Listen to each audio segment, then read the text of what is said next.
जाएं इंटरव्यूज के लिए तो पहले मॉक इंटरव्यू दें।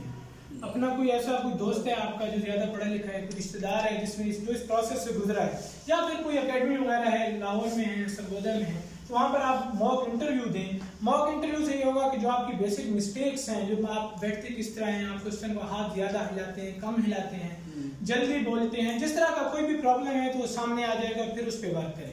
ये लाजमी बेसिक जो चीज़ है वो ये है कि नॉलेज तो आपको होगा तभी कॉन्फिडेंस आएगा। नॉलेज ही नहीं है तो कॉन्फिडेंस का सवाल ही पैदा नहीं होता। जब नॉलेज आ भी जाए और आप इंटरव्यूज की डेट्स आ गई, फिर आप मॉक इंटरव्यूज दें, 3-4 मॉक इंटरव्यूज आप देंगे तो बहुत सी चीज़ें आपकी इंप्रूव हो जाएंगी। और जब वहाँ पर आप जाएंगे तो आप नॉइस नहीं होंगे। आपने ऑलरेडी वो एक पैनल को थोड़ा सा, चाहे वो जेली सा पैनल भी हो, लेकिन आपने उसको फेस किया हो। एक थर्ड डिवीजन से रिलेटेड अभी क्वेश्चन आ रहा है, सेकंड थर्ड डिवीजन इसमें मैटर करती है या फिर लास्ट वाली डिग्री इसमें होगा? एक तो ये है ना, उनकी एक इनिशियल रिक्वायरमेंट होती है कि आप इसमें सेकंड डिवीजन वाला अप्लाई कर सकते हैं, थर्ड वाला।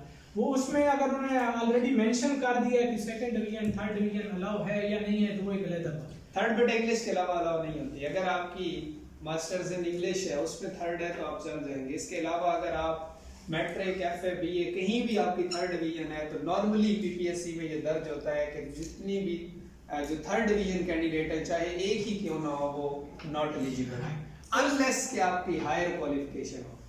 मसलन आपने पीएचडी की हुई हो या फिर कोई जॉब लो लेवल की है, उसके लिए आपके पास एमफिल की क्वालिफिकेशन हो तो फिर एक आध एडजस्ट हो जाती है।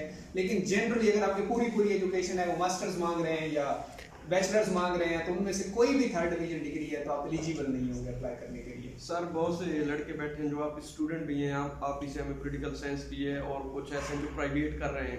एज ए लेक्चरर सर उनको कौन सी बुक्स, एक तो सिलेबस की पढ़नी चाहिए जो बेसिक हो, और उसके अलावा साथ उसको रेलिवेंट कोई बुक्स वगैरह जो वो पढ़ने चाहते हो तो आप काइंडली उनको सजेस्ट करते हैं। और देखिए बेसिकली मैं फिर वही अर्ज करूंगा कि चाहे कोई फिजिक्स का स्टूडेंट हो या पॉलिटिकल साइंस का हो या अरेबिक का हो, अगर उसने लेक्चरर बनना है तो उसे बेसिक्स आनी चाहिए। अब पॉलिटिकल साइंस चूंकि मेरा सब्जेक्ट है तो मैं उसमें कुछ बुक्स रिकमेंड कर सकता हूँ। मसलन पॉलिटिकल साइंस के बेसिक कॉन्सेप्ट्स के लिए आपको मजरुल हक की बुक पढ़नी चाहिए जो कि political science theory and practice के नाम से है।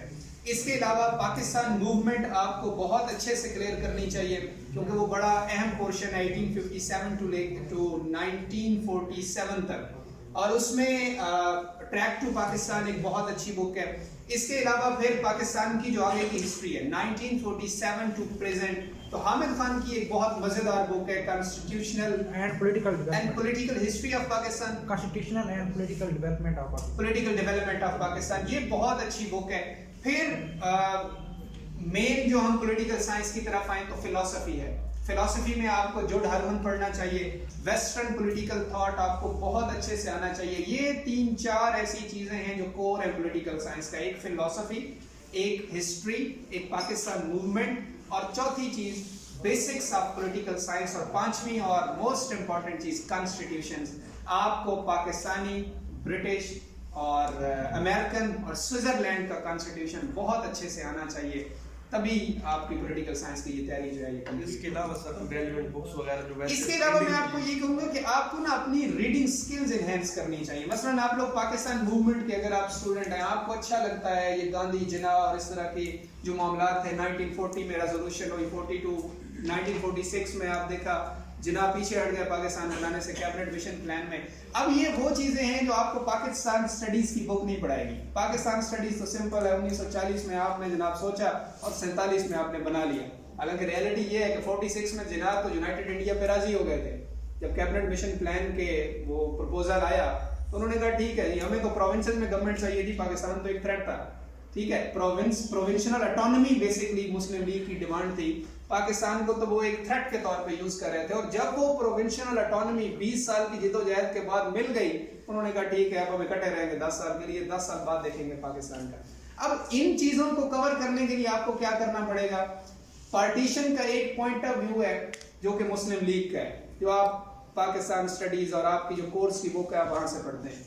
एक पॉइंट ऑफ व्यू है पार्टीशन का जो कांग्रेस का है, जो यूनाइटेड इंडिया की बात करते हैं। इसके लिए आपको इंडिया विंस फ्रीडम पढ़नी पड़ेगी, इसके लिए आपको जवाहरलाल नेहरू की किताबें पढ़नी पड़ेंगी। बहुत अच्छा राइटर है जवाहरलाल नेहरू, मेरी जो अब तक की फेवरेट किताबों में से एक किताब है वो जवाहरलाल नेहरू की बुक है ग्लिम्पसेस ऑफ वर्ल्ड हिस्ट्री, जो बहुत आसान अल्फाज में उन्होंने बेसिकली लेटर है जेल से उसकी बेटी इंदिरा गांधी के लिए, वो 15-16 साल की बच्ची है, वो उसको बता रहा है कि दुनिया कैसे कैसे इवॉल्व हुई और क्या उसका खूबसूरत एंगल है बताने का।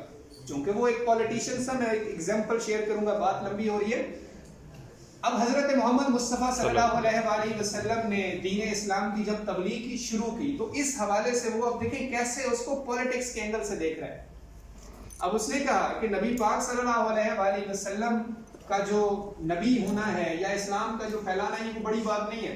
इनसे पहले भी ऐसे नबी आए जिनकी फॉलोइंग जो थी वो हजारों में नहीं लाखों में थी, उनसे पहले भी लोग इल्हामी कुतब लेकर आए, लेकिन ऐसा क्या था जो मोहम्मद सल्लल्लाहु अलैहि वसल्लम ने किया।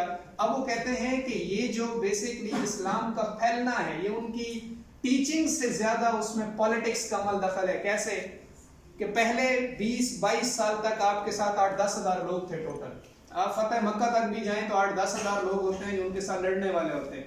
मक्का फतह होता है, अगले साल 1,24,000 लोग उनके साथ वो होते हैं जो हज की सादत हासिल करते हैं, और लाखों और होते हैं जो उनके बिलीवर होते हैं।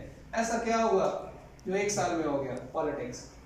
जिसके पास काबा था उसके पास पावर थी, उसके पास पॉलिटिक्स थी, उसके पास रेवेन्यू जनरेशन थी, उसके पास पैसा था जिसके पास काबा था, यानी वो सरदार था। तो सरदार वही है जिसके पास वेल्थ हो, जिसके पास पावर हो।